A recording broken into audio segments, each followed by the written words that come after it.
Before we dive into the incredible soul share guest that we have for you tonight, I'd like to step over here and see what sort of futuristic magic Johnathan Solter is working on. Johnathan, what is this about? This is beautiful. Thanks, man. So this is a painting I'm going to call New Eden. Getting close to being done, not quite there. Probably spend another week on it or so. But it's part of an ongoing series that I have for about 6 years now.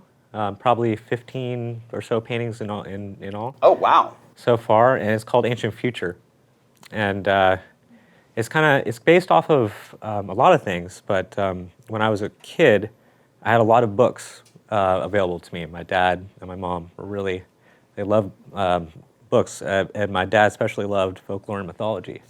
So I had folklore, mythology, sci-fi, fantasy books. I read, The Hobbit, and all these really amazing, immersive books with, creating these worlds with words, and I love that. So I started doing that myself in my head. Writing?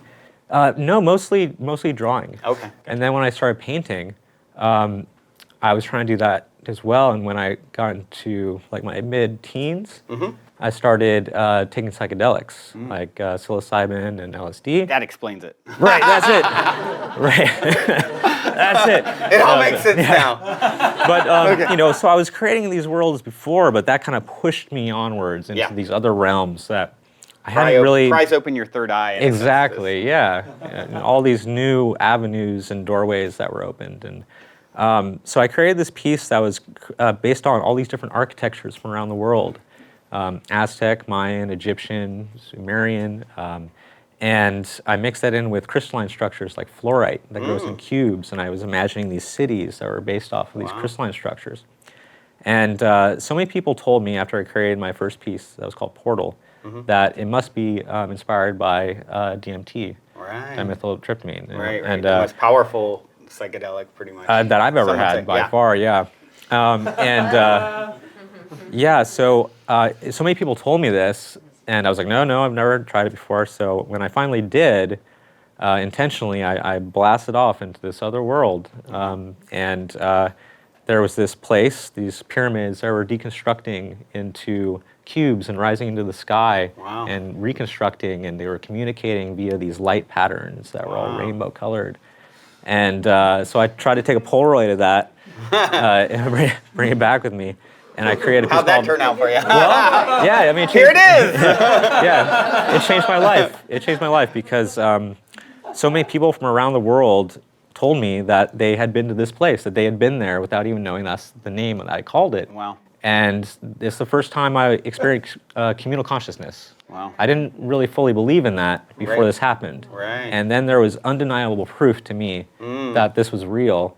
And so it became kind of like a mission of sorts, my art mission, to explore those places and kind of be bring back your version of the Polaroid. Sure. Yeah, exactly. So this one is not exactly like I never saw a giant tree in the middle of a city, but I like the idea of there being a giant tree in the middle of a city, and that's kind of my idea of my Eden, where I would like to end up maybe someday. Right. And what's the name of this piece?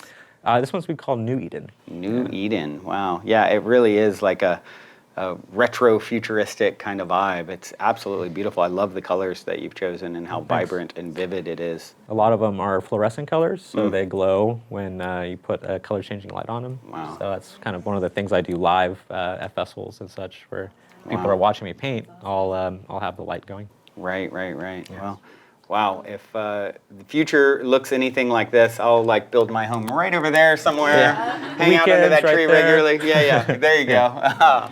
Thank you so much for coming on and sharing. Yeah, thank you for having me. Such a beautiful